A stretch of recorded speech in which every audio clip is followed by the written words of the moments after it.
Painting whites in watercolour is a perennial problem because we've got transparent watercolour on white paper. So how can we preserve the white of our paper to make the white of our painting? I mean, look at Mrs. Moo over my shoulder. The patterns on her nose and the whiskers are really important to that painting. Do you paint round them? Do you use masking fluid? Do you use a bit of white paint at the end? Is there another way? Well, actually, I can think of 8 different ways that we can preserve our whites, and that's what I want to share with you this week. My name's Liz Chaderton. I'm a professional watercolour artist based in Berkshire, and every week I bring you a tip or trick that I wish someone had told me ages ago. And this week it's all about preserving whites. I thought these little daisies just growing outside the studio might be the perfect subject for whites. We have so many options when we're trying to retain our whites and preserve our whites. So the one that most people think about is using masking fluid. I've got a whole film about it, so in detail do have a look at that if you've not used it.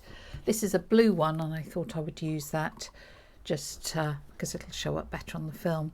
So say I want to give the impression of the dots on the centre of this daisy, and the sunlight is hitting it, so I want some of them to be white even though the centre is sort of yellowy orange. I might preserve some of those with little dots of masking fluid, and masking fluid can be really helpful if you want small marks but against a colourful loose sort of background. I could paint around these, but that would be a bit fiddly, so masking fluid's perfect. It's also lovely if you just want some random marks to sort of loosen up some of your painting. So let's put some of those in there. These big marks will take a long time to dry because they are thick. I'm using a colour shaker, which is a very handy little tool. It's like a silicone wedge, so you can do very fine lines if you want, or splots like you saw me do there.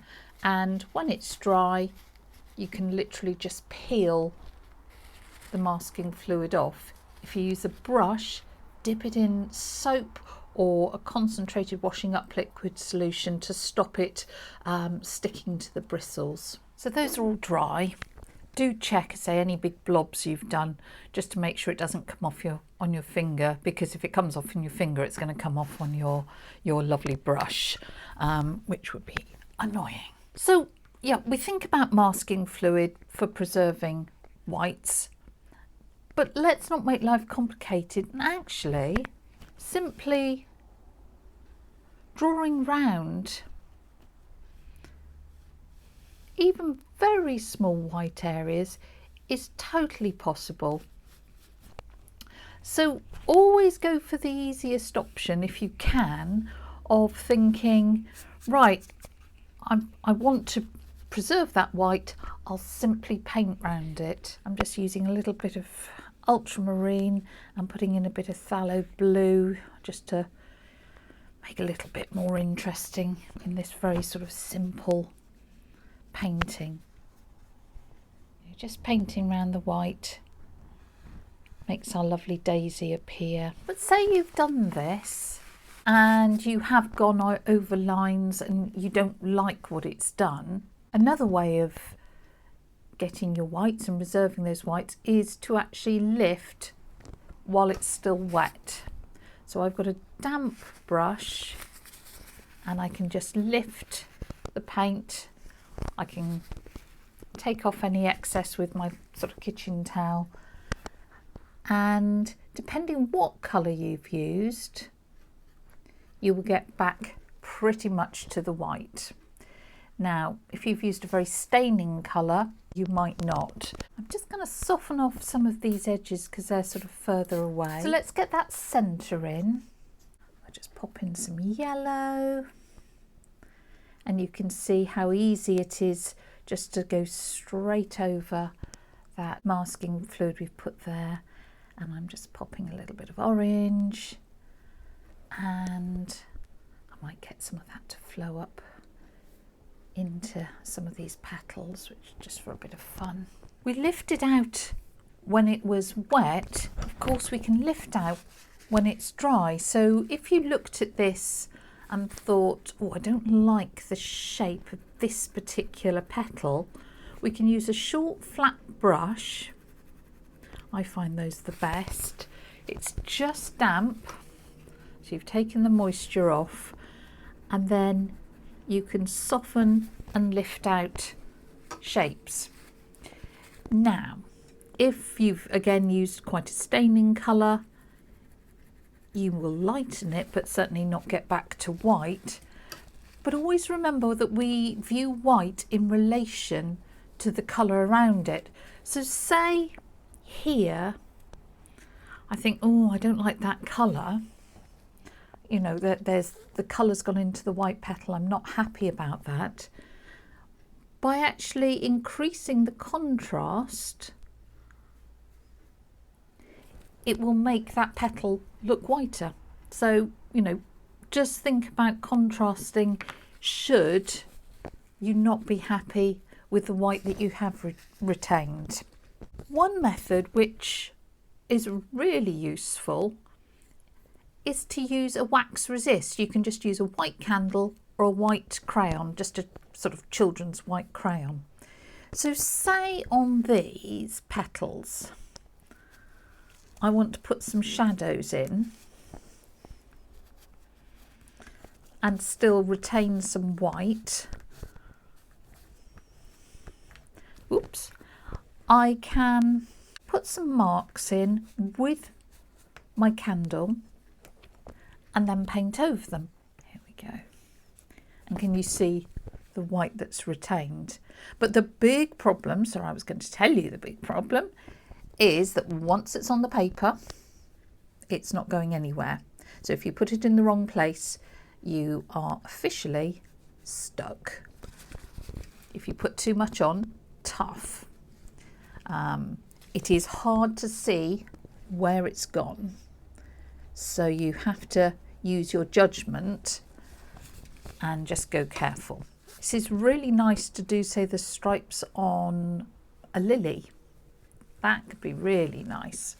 And this method of retaining white is brilliant for sea foam or for textures on rocks where, you know, the sunlight is hitting, whatever. So a wax resist can be a lot of fun. Let's just show you another lifting out option. So lifting out of a dry paper, you can always use magic eraser and maybe a stencil. Now this happens to be a cake decorating stencil. You could cut one out of an old bit of watercolour paper, whatever. We'll just have a basic sort of flower in the background maybe. You make your magic eraser wet, squeeze it out as hard as you can, and then you can very gently, maybe 3 passes over your paper to lift out. Now I say these are not exactly the right type of flower to be with this daisy, but I just wanted to show you that there are other lifting options. So you can see that again you can get quite back to the white just by lifting out, and making a little stencil if it's a complicated shape can be really useful. Let me just show you over here. So not part of our pick. You can of course use stencils, and I do suggest quite thick paint so that it doesn't run under the stencil, and a sort of dabbing motion.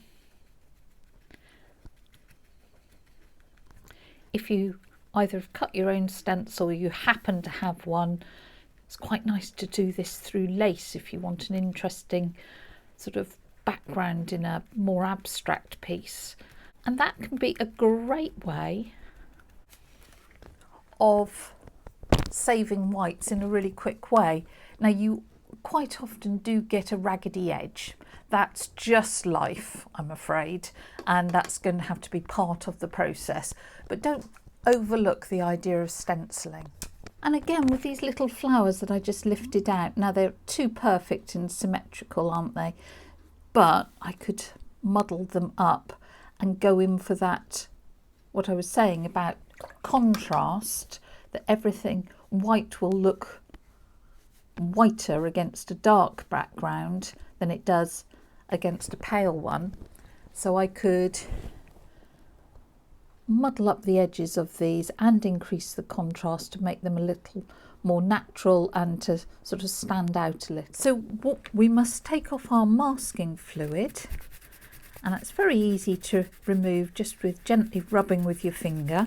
The big problem with masking fluid, in my opinion, is that you get these very, very hard edges and it looks like you've used masking fluid. So I would always recommend that you go back into it and soften bits off.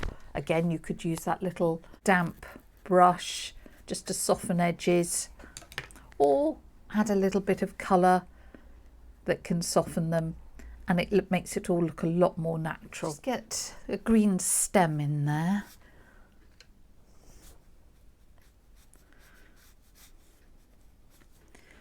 Might be quite nice to put some green elsewhere. Before we do remove masking fluid spots, we need to make sure this is totally dry, because if you take masking fluid off damp paper, it's very prone to ripping, and that's super duper annoying. Okay, so that's dry. I'm going to take out the pencil lines at the same time. Let's get rid of those and take off those little flicks of masking fluid that we put on. And you can see just nice little round dots in places. Make sure you get them all. The next one is, well, using something else that is white, an opaque white on top. You could use gouache, which is a water-soluble white paint. It's like watercolour with body. Or you could use pens, and I've got a range here. Posca pens are paint pens, and they're pretty opaque, which is great. You can use, let's find you one, a gel pen for a very fine white line, so that would be a possibility. And I'm quite fond of these one, which is another sort of white marker from, let's find who made, Kohinoor. So there are different options. The big challenge is to find a really opaque white. So if you were going to use gouache, say you really like these little white splatters but felt that you hadn't put enough in, that would be a great use of gouache. And I'll just put some in the lid here, thin it down a bit, and then I might mask my work, and say I wanted a few splatters over there because I didn't feel there were enough. I could just add in little ones. I thought, oh, down here that I would like a broken edge to this petal. I could go in with my white and sort of jagged up the edge like that, should I so desire. I hope you can see, and it might be hard on the film, I don't know, that the quality of that white just isn't as bright as where we've retained the paper. So if at all possible, do try and use the paper as your white. Let me just show you one of these markers. Let's compare that to the gouache. And again, you can see it's not totally opaque, but it's probably enough to give a bit of an ish to it. The Posca pens I do like. You have to, ooh, I didn't mean to do that, push them in to release the paint. Yes, that wasn't my brightest idea, was it? So I'm going to sort of come round there, and even quite a thick Posca marker makes quite a fine line, so that is nice. Done enough white dots on here. Could always go back in and put a few more. And then my final way of getting back white is to actually scratch it out. So this is a bit of a kill or cure option.